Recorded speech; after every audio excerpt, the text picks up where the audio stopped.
Welcome to the lectures on fundamentals of MIMO wireless communications. We are currently looking at the basics of information theory, or the definitions which will be very useful when analyzing the capacity of MIMO channel. Till now we have covered discrete random variables, and we have given the expression of entropy relations. We have also started the description of continuous random variables, because as we said it is important because we will be finally dealing with waveform channels, and we have started with the definition of differential entropy. So we move forward in this lecture in defining some more descriptions or some more relationships of continuous random variables, which will finally end up in helping us understanding or realizing the expression of capacity, which is used in the MIMO channel conditions. So we continue from whatever we have done, that means the differential entropy, and we move forward to describe the joint entropy, the joint differential entropy.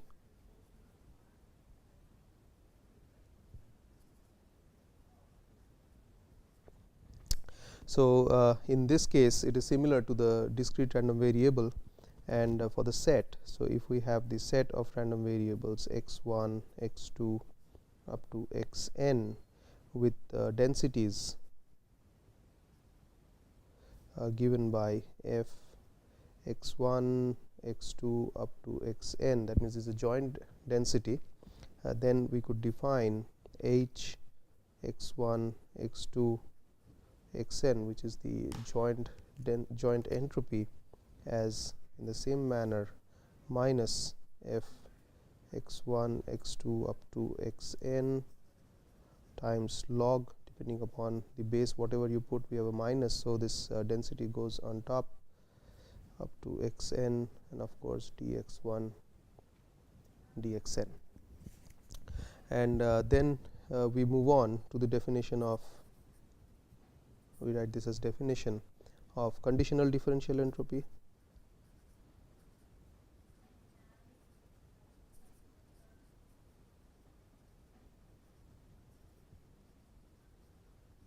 So the conditional differential entropy is also defined for the pair of random variables x and y with a joint density of f of x y as h of x conditioned on y, or h of x given y, as minus integral f of x y, because we are taking the expectation, times log f x given y dx dy.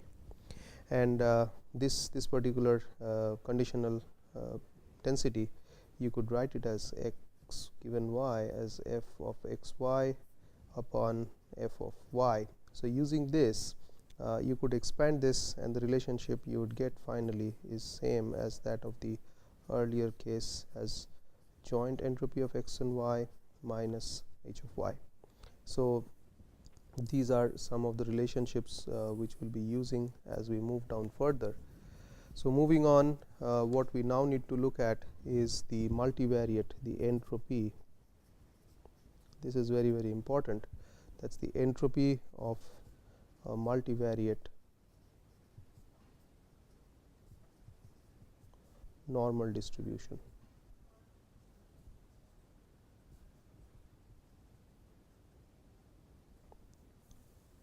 So we are taking step by step forward, so that we finally end up in an expression which is very useful.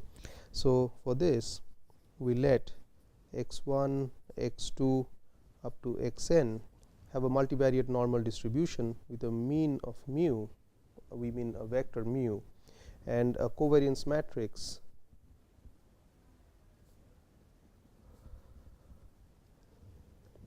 which is written as k, and we would use the notation n of mu k in this particular definition to indicate a normal distribution with a mean and a variance. So this, you could change the variables, but they would look similar in the way you write it.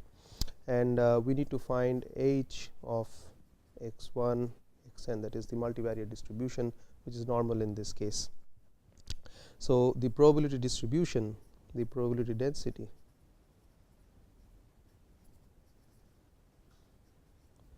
of the joint distribution x1, x2, xn is usually given by f of x I write the underscore to indicate a vector. You could find this as bold in text, is given as 1 by root 2 pi raised to the power of n.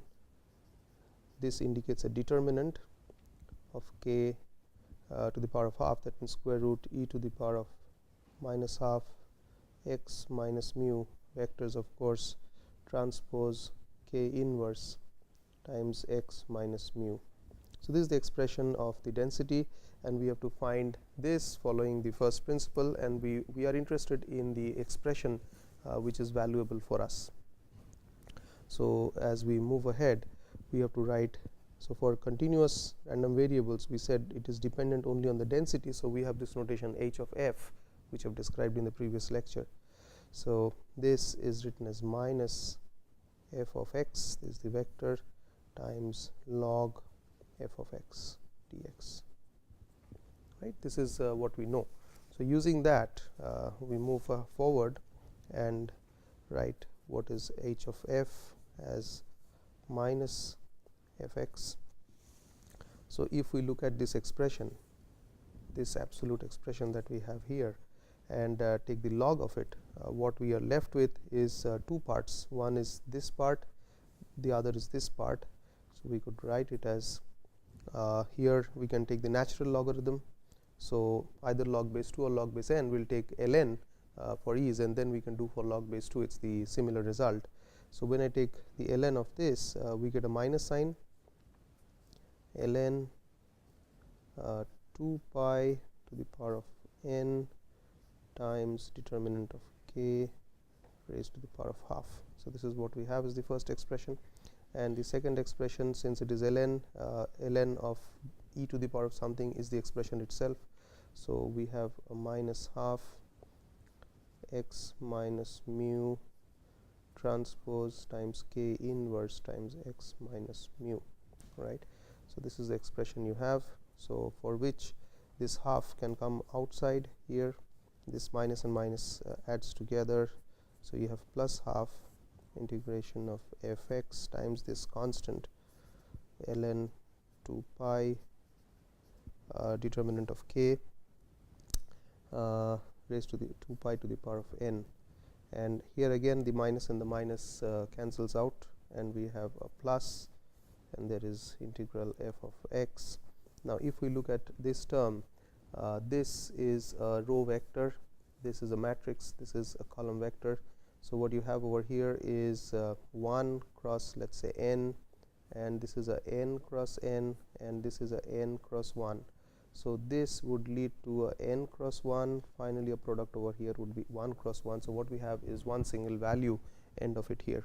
So we still write it down, x minus mu transpose times k inverse x minus mu dx, of course. So we have this expression. This particular integral, this is a constant, this is a constant over here, so the rest of it integrates to 1. So what you have is half ln 2 pi to the power of n times determinant of k. This is one of the terms. The second term which exists is also a half, and instead of, if we look at this integral fx dx, it's basically the expectation of this term. So we could write the expectation of, and if you would see this product, you could write it as expectation over I and j, two variables, xi minus mu I times k inverse times xj minus mu j, right. This again, I repeat, this integral fx dx I am replacing by this e. This e can go inside, and you will be having expectation of this times kij inverse, that means the inverse of k times this is the element times this, and then we could bring this over here. So we will have an e of xj minus mu j times xi minus mu I times k inverse of ij, right. So when we have this and the summation over ij, what this term would finally lead to is an expression which is like half this expression. What you would see is kind of kij, k is the covariance matrix.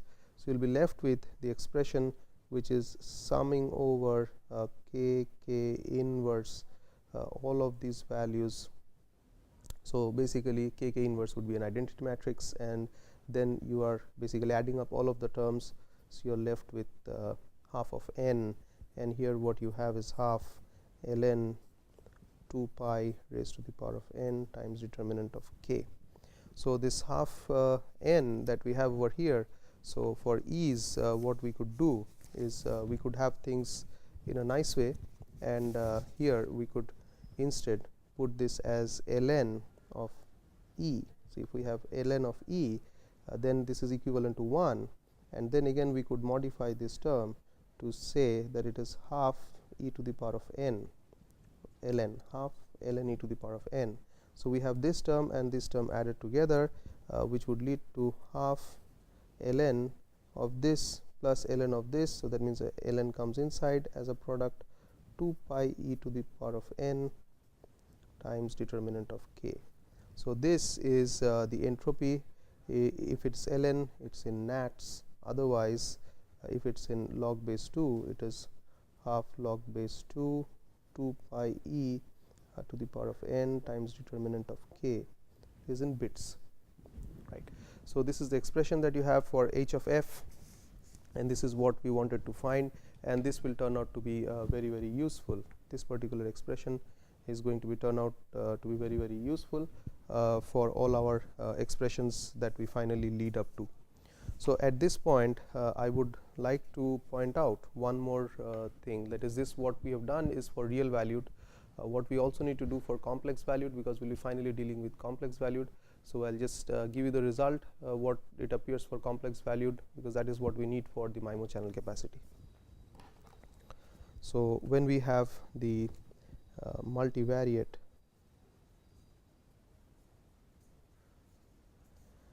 Gaussian distribution or complex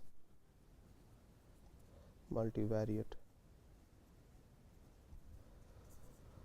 Gaussian distribution, in this case you could write the distribution as p of, or let's write in the same notation, p of x, f of x is equal to 1 upon pi to the power of n determinant of the covariance matrix e to the power of minus x minus mu times k inverse, this of course a Hermitian on top, times x minus mu. So this is the expression.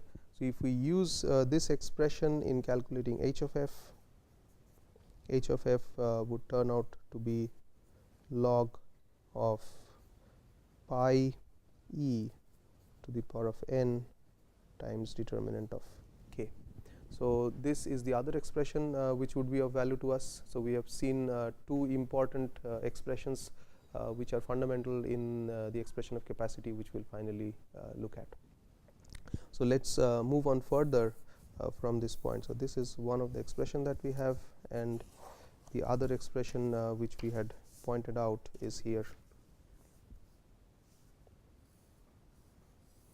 So these are the two expressions that we have which we'll be using in all our calculations after this. Further, as we move on, we would also like to see the relative entropy.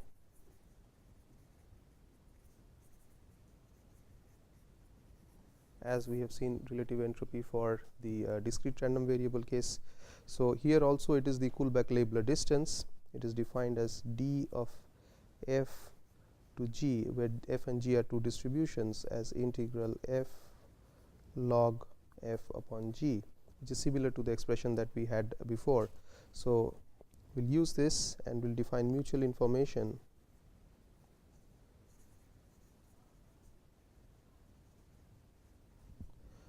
for this differential, for this continuous random variable, as defined as integral f x y log f x y upon f x times f y dx dy.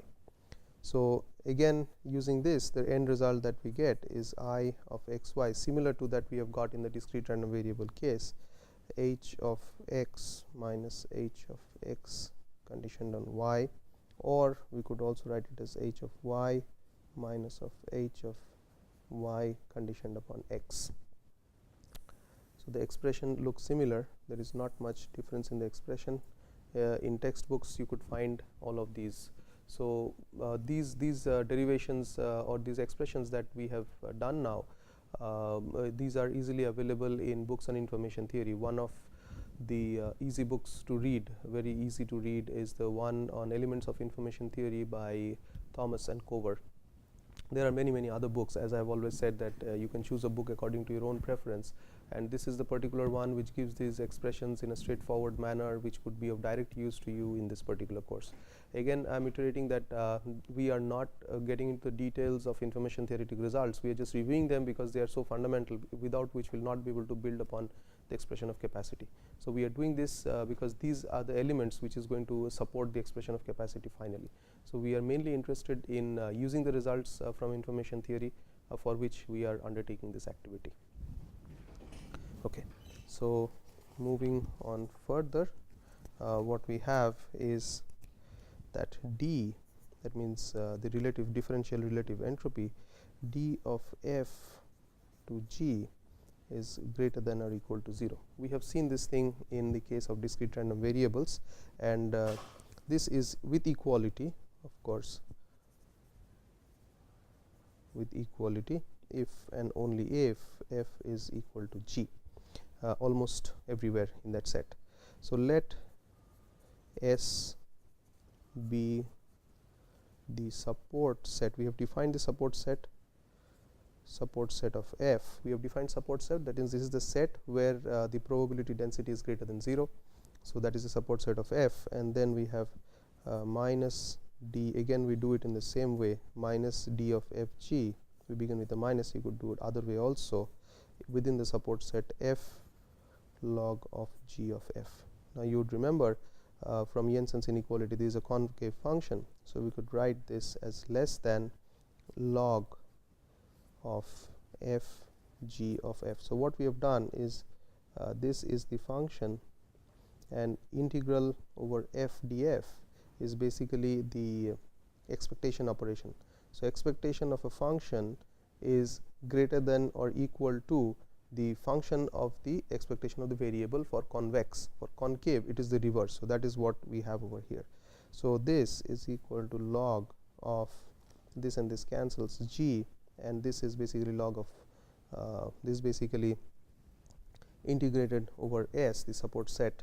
So basically the probability density function when integrated over the support set leads to 1. So basically log of 1 which is equal to 0. So that critically means that minus d is less than or equal to 0, or in other words what we have is d of f from g is greater than or equal to 0. So this also holds true for the continuous random variable case, as we have seen for the discrete random variable. Now this gives us some important result, because we have defined mutual information in terms of relative entropy. You could also start with this definition and you could prove many things as well. So d is greater than or equal to 0, therefore we have this I x y is also greater than or equal to 0. So basically if I x y being the definition of d, it is greater than or equal to 0, so which in other words mean that h of x is greater than or equal to h of x conditioned on y, or again h of y is greater than or equal to h of y conditioned on x. So that means conditioning reduces entropy. That is what we had seen earlier. Same thing holds in this particular case also. We don't have any different result. Now with this we'd like to move on to a very important result at this stage, where what we have seen is expression of entropy, and we have seen also expression of the entropy for Gaussian distribution. We have also seen expression of entropy for multivariate Gaussian distribution for real as well as for complex case. So what we'd like to see is which distribution maximizes entropy. Now this could be done in many ways. One of the ways doing it straightforward way, like finding the distribution which maximizes. The other one that we could do is to propose a distribution and see that okay, this distribution whether it's the maximum or not. So that is the second approach, is the one that what we are going to follow in this particular case. So we say that let the random vector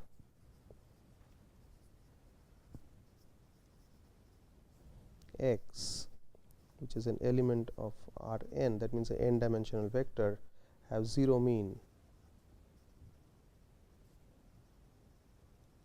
have zero mean and covariance given by k is equal to E of x times x transpose. Right. So, this is how you define the covariance matrix, and that is Kij is equal to E of xi xj. Right. E is the expectation operator for I and j both lying between 1 and n. Then if we say this, then we can say that h of x is the differential entropy of x is less than or equal to half log of 2 pi e raised to the power of n times determinant of k with equality if and only if x is distributed as a normal distribution with zero mean and covariance matrix given by k. So, if we look at this, what we are saying is we are proposing that the maximum entropy of this random vector x is determined by this expression. Now, if you remember this expression, it is the entropy of multivariate Gaussian distribution, and where k is the covariance matrix. So, what this is saying is that suppose you have a random vector x whose covariance matrix is given by k. All this is saying is that the entropy of such a random vector whose covariance matrix is given attains the maximum value when the distribution is normal and the entropy is given by that of the normal. So, any other random vector would have an entropy which is less than that of the normal vector whose covariance is the same as that of the vector which is given. So, to do this, again we will take advantage of d. So, we will begin with that d is greater than or equal to 0. So, this is well known. So, this is where we begin with g and phi k. So, where we assume that this phi k in our expression is normal distribution, and we assume that g of x is any density satisfying integral g of x xi xj dx is equal to kij. This is the element of the covariance matrix. So, all this is saying is that this is the definition of the element of the covariance matrix for all ij, and phi k is normally distributed with zero mean and k as the covariance matrix. So, we equated the covariance matrix and we have said the mu is equal to 0. So, when we take so basically we will be using the distance of g from phi k and we will be showing the important result. So, when we move forward, we look at this expression. This is basically g log g upon phi k, right. So, if you look at the numerator, it is a minus g log 1 upon g. So, or g log g. So, basically it is minus h of g, right. So, this is the from the numerator, and from the denominator term you have integral g log phi of k. So, when we look at g log phi of k we said it is 1 by 2 pi to the power of n times determinant of k square root of that e to the power of minus half x minus mu. So, in this case mu is 0 transpose k inverse x minus mu, right. This is what we had. So, if you take log of phi k, we have seen this expression, there is a constant term which goes there. So, basically log of 2 pi to the power of n times determinant of k half. This is one of the constant, and if you take a look at the second term, you again have there is a minus half. Depending upon the base, you are going to have a 1 or a log of 2, a log of e, and then you have x times k inverse x transpose times x. So, basically there is a constant, there is another constant, and there is a quadratic term. Okay. So, what we have said is basically this term, if you look at this term, the g times the quadratic term is what you are going to encounter over here, and g times the quadratic term is equal to k. And we could also say that this could be replaced by integral of phi times log of phi k, because what we have described in this is that the covariance of this random vector x and that of the normal distribution are basically same. So, we have taken a normal distribution which has this. So, if I would do integral phi log k, what we are going to encounter is this term. So, in this term, when we do the integral, so this would turn out to be 1 whether we have a phi or a g. So, whether we have integral phi or we have integral g along with this term, the integral terms to be 1 times the constant. This is the same constant which is due to log phi. So, we have integral g times the quadratic term in one case here, and in the other case you are going to have integral phi times the quadratic term. So, these are the two things that we have. So, as we have said that g times the quadratic term leads to k, leads to the expression of k, and again phi times the quadratic term is also equal to k, because these both lead to the expression of the covariance matrix. So, since they are equal and this integral turns out to be the constant, because integral of phi times a constant is equal to 1, integral of g times a constant is equal to 1. So, all we are left with these terms again which are equal by virtue of this covariance. So, then we could replace integral phi log g log phi with a phi log phi.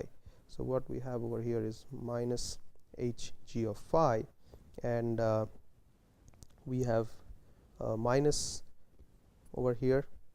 So, that would lead to minus h of g plus h of phi if you look at this expression.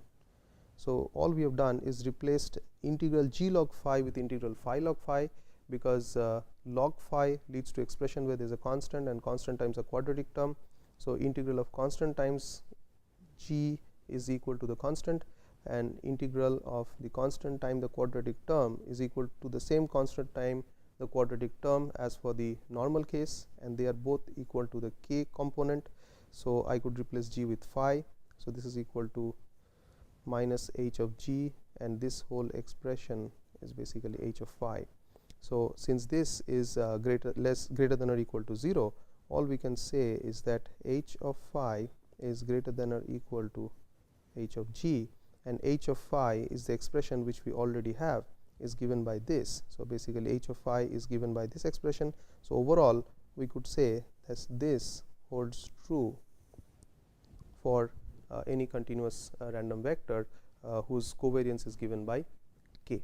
So, we conclude this particular lecture at this point. The very important things to remember is we have come to the point where we have shown that Gaussian distribution or multivariate Gaussian distribution gives the maximum entropy for any random vector which has the same covariance. Thank you.